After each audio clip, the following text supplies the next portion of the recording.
The blood drop scam. Elizabeth Holmes, the world's most beautiful con artist.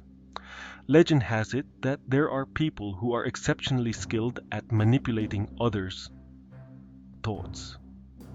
Just by looking into their eyes, you can't help but trust them, like them, and believe every word they say. Elizabeth Holmes, with her big blue eyes and sincere gaze, had that effect on people.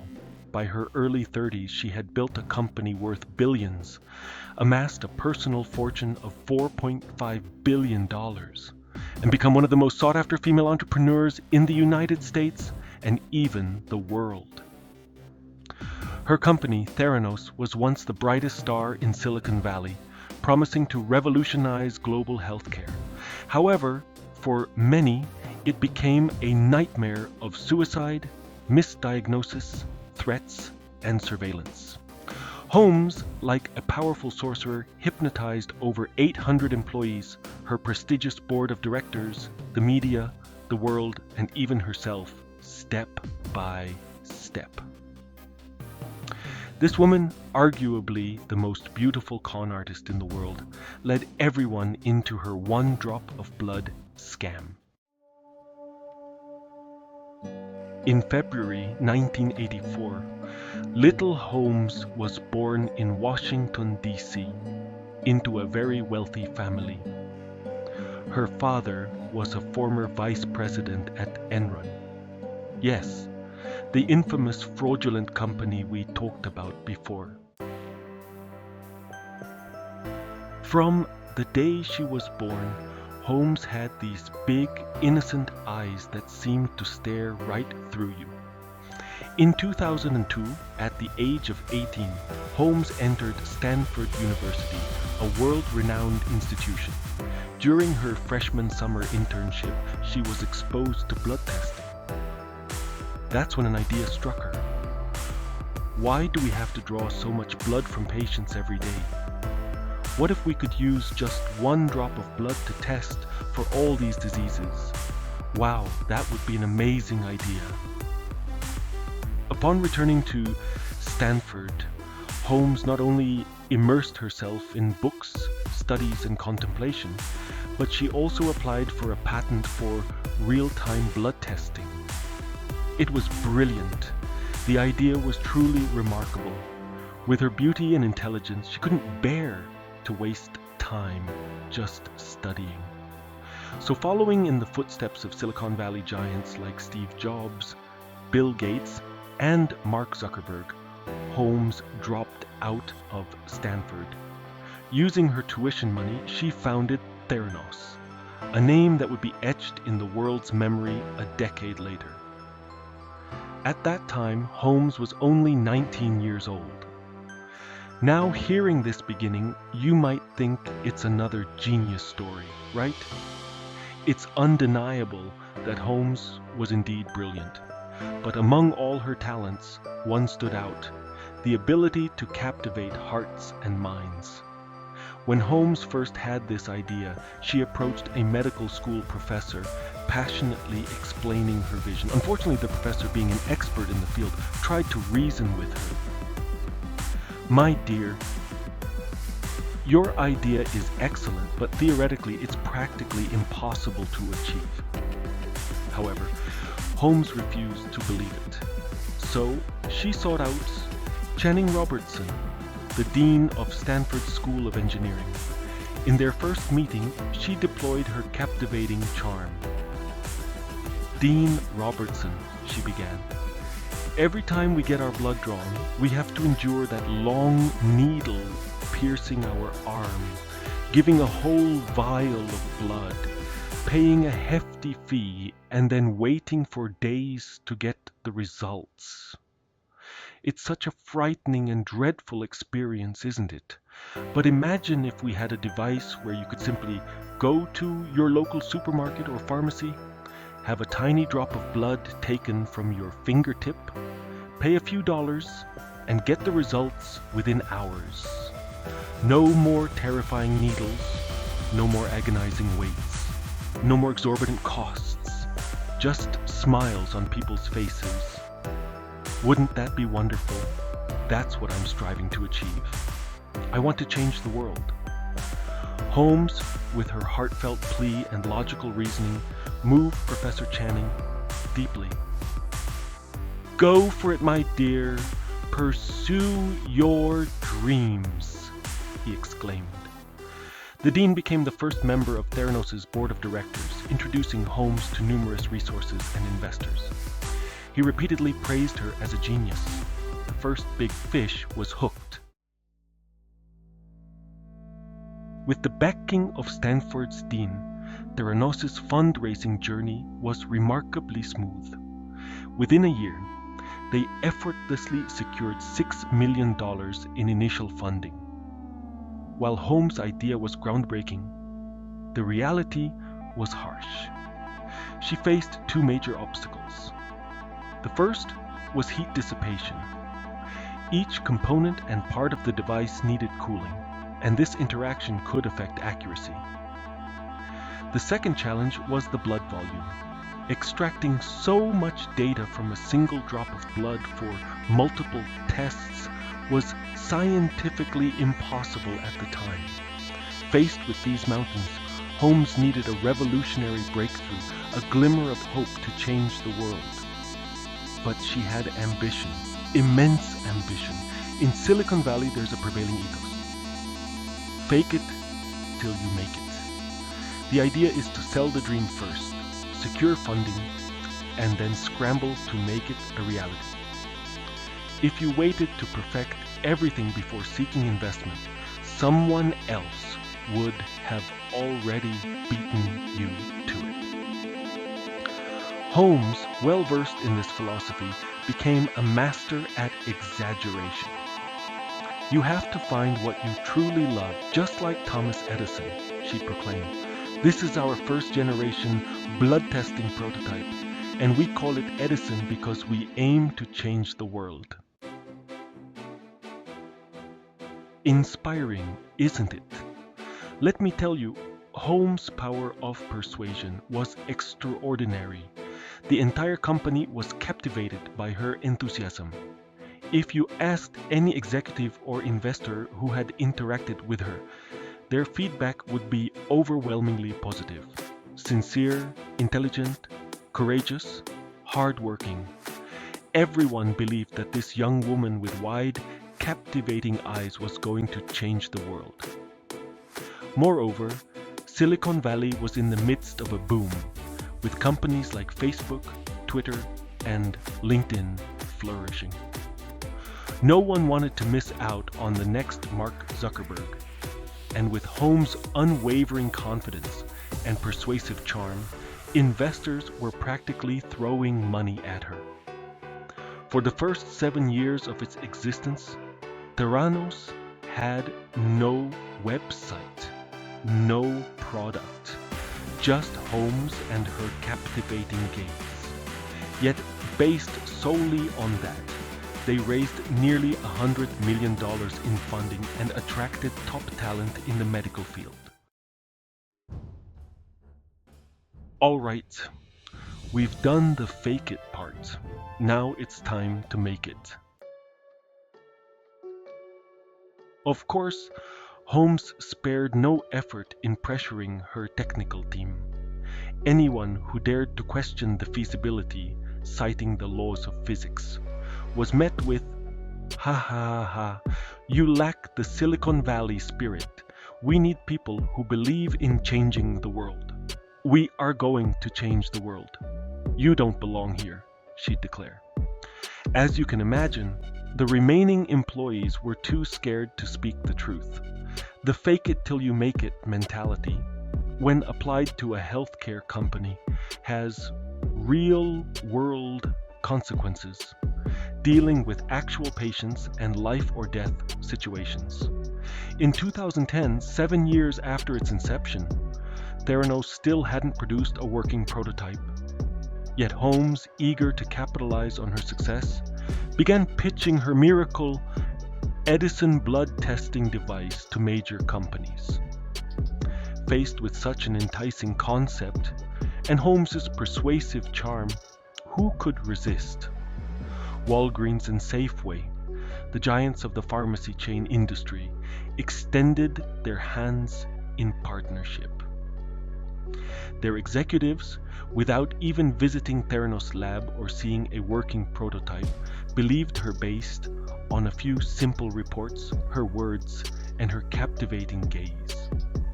They signed strategic cooperation agreements and handed her $105 million in loans and investments. Holmes had secured the funding, but she still couldn't deliver the revolutionary Edison device. To pass inspections and tests, she knew that a single drop of blood wouldn't suffice. Desperate times called for desperate measures. Holmes resorted to data manipulation. They cherry-picked the few accurate data points for their reports. When clients or investors visited the lab, Holmes would give them a tour, starting with a single drop of blood drawn. While they were shown the company's impressive cafeteria and offices, the R&D team would secretly use a Siemens blood testing machine to analyze the samples. By the time the tour ended, the results were ready, leaving the visitors in awe. On one occasion, when former Vice President Joe Biden visited, Holmes went as far as creating a fake lab to deceive him. Impressed, Biden remarked, "This is the future of our technology." Time went by, and Holmes still hadn't delivered on her promises. By April 2013, 3 years had passed, and Walgreens was getting impatient.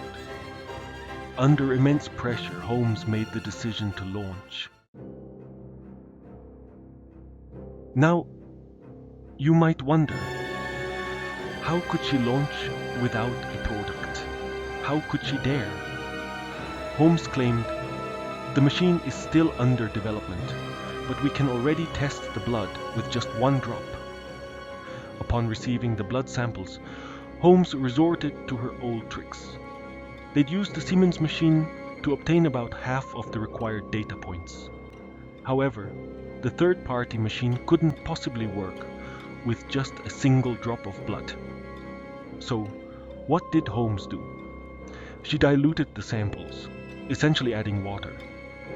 This blatant violation of testing protocols yielded wildly inaccurate results. In any other industry, this might be considered cutting corners. But in blood testing, every sample represents a life. Healthy individuals were suddenly diagnosed with diabetes, hypertension, tuberculosis, and other serious conditions. Shockingly, there was over a 30% chance that a syphilis-positive sample would yield a false negative. Imagine the disastrous consequences if doctors relied on such results to treat their patients. In reality, over 17,000 people had their blood tested by Theranos. Due to the limited number of testing centers, the complaints from doctors and patients were easily dismissed, overshadowed by Holmes's charisma and the support of her powerful backers. After deceiving her team, her clients, and major pharmacy chains, Holmes set her sights on the world.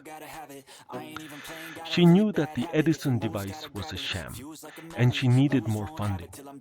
However, she also understood that approaching large private equity or venture capital firms was too risky.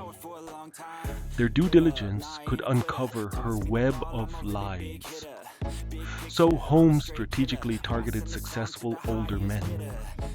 These men typically shared certain characteristics: overconfidence, reliance on gut feeling, wealth, and often a weakness for charming young women. Her first target was George Shultz, the former U.S. Secretary of State in his 90s. With her captivating gaze, she declared, "I want to fill this world with smiles. I will change the world." Schultz, captivated, responded, "Here you go, my dear, take the money."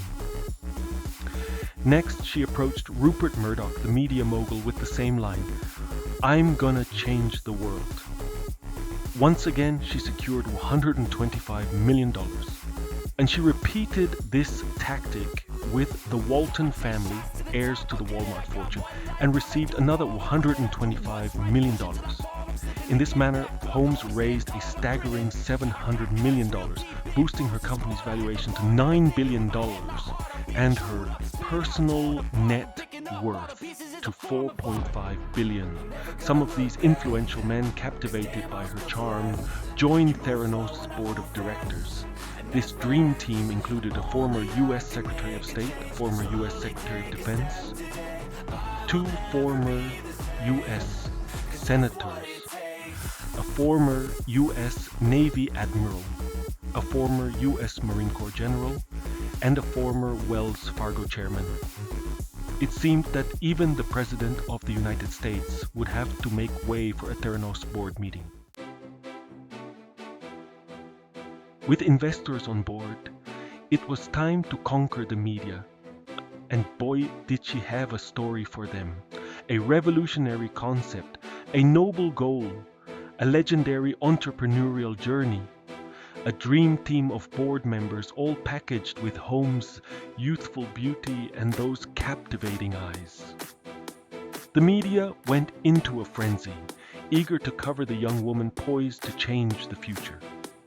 Holmes graced the covers of major magazines, attended prestigious galas, and was named one of Time magazine's 100 most influential people in 2015.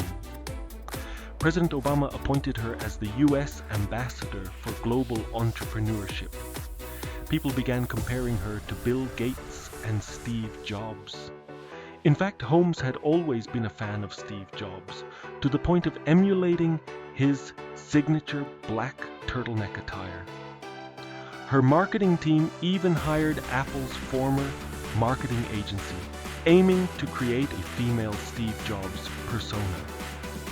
To project an aura of confidence and trustworthiness, she adopted a deep, almost unsettlingly low voice. The world believed that Elizabeth Holmes was on the verge of changing the world. However, unlike Madoff or Enron, her deception involved an entire team of scientists who knew the truth. The R&D department lived in a constant state of anxiety, aware that Holmes's promises were empty. To maintain control and prevent a mutiny, Holmes resorted to extreme measures. New hires, regardless of their position, were required to sign a stack of non-disclosure agreements. The message was clear. Anyone who dared to reveal company secrets would face severe consequences. This culture of secrecy permeated Theranos, especially the R&D department. Employees felt like spies, reporting to their handlers and avoiding any meaningful conversations with colleagues.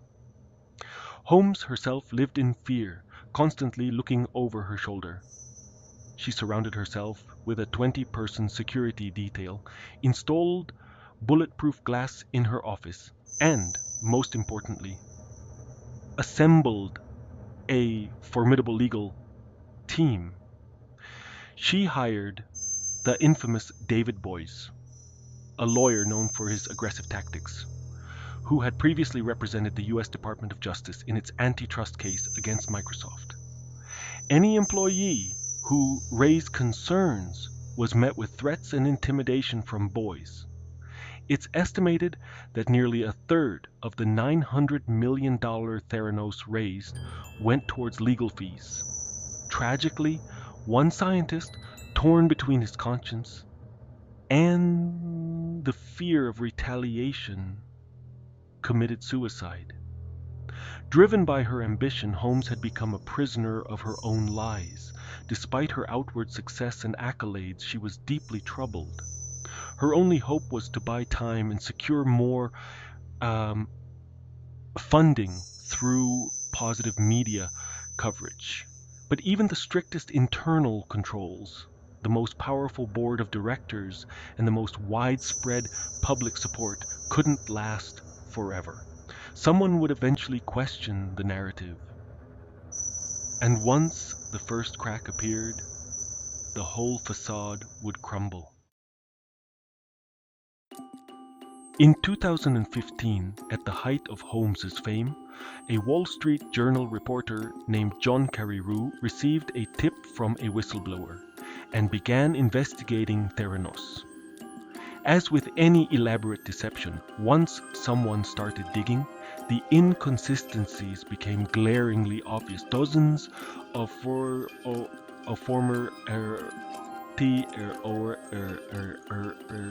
Theranos employees burdened by guilt came forward providing evidence of Holmes's wrongdoing. Holmes quickly caught wind of the investigation and, true to her nature, fought back. Her legal team threatened former employees with lawsuits, reminding them of their non-disclosure agreements. They even hired private investigators to follow anyone suspected of talking to the Wall Street Journal.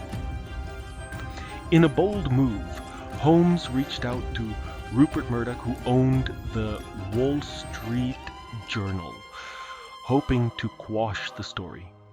Fortunately, Murdoch trusted his journalists and assured Holmes, "Don't worry, my dear, the truth will prevail." Little did he know that the truth was the last thing Holmes wanted to be revealed. On October 15, 2015, the Wall Street Journal published its exposé, meticulously detailing Theranos' fraudulent practices. The article exposed the miracle Edison device as a useless prop, incapable of delivering accurate results. The public was shocked. Desperate, Holmes decided to double down on her deception. She appeared on CNBC's Mad Money, proclaiming, "This is what happens when you work to change things. And first, they think you're crazy. Then they fight you. And then all of a sudden, you change the world." Her message was clear. "I'm innocent. I'm doing important work. Just wait and see." In a subsequent interview with the Wall Street Journal, Holmes maintained her innocence, her wide eyes unwavering as she told blatant lies. "We provide the highest quality testing," she insisted. "We have never diluted blood samples. We have never used third-party testing machines. We are here to change the world." But this time, the public wasn't buying it, as more cases of misdiagnosis came to light. The FDA ordered Theranos to halt all finger-prick blood tests at Walgreens pharmacies. The Centers for Medicare and Medicaid Services, CMS, conducted a surprise inspection of Theranos' lab and revoked its license. Investors, feeling betrayed, began filing lawsuits. In 2018, Theranos was dissolved. The Securities and Exchange Commission, SEC, banned Holmes from serving as an officer or director of a publicly traded company for 10 years and imposed a $500,000 fine. But that was just the beginning. Holmes and her former COO, an ex-boyfriend, Sunny Balwani, faced 11 counts of fraud and conspiracy, carrying a maximum sentence of 20 years in prison. While Sunny played a significant role in Theranos' downfall, we won't delve into his story today. Holmes' trial was initially scheduled for July 13th, but was postponed to August 31st due to the birth of her child. The power of Holmes' deception was truly remarkable. Her family, her board of directors, her clients, the media, and the public were all taken in by her charisma and fabricated narrative. If it weren't for the irrefutable evidence and data, it would be hard to believe that this seemingly sincere woman could fabricate such an elaborate lie. Some close friends and colleagues have suggested that Holmes might have genuinely believed in her mission, convincing herself that she was on the verge of changing the world. Perhaps, in her mind, the lies, the exaggerations, The shortcuts were all justified in pursuit of a greater good. On November 18, 2022, Judge Edward Davila of the U.S. District Court in San Jose, California, announced the verdict in the fraud case against Elizabeth Holmes, the former CEO of the defunct blood testing startup Theranos. She was sentenced to 11 years and 3 months in prison, followed by 3 years of supervised release. To this day, Holmes has neither admitted guilt nor apologized for her actions. This is the story of Elizabeth Holmes, the fairy tale of one drop of blood, the promise of revolutionizing healthcare with a single drop. She used her charm, her carefully crafted persona, her audacious lies, and her piercing gaze to sell a dream. But the true cost of this dream was the health and well-being of thousands of innocent people.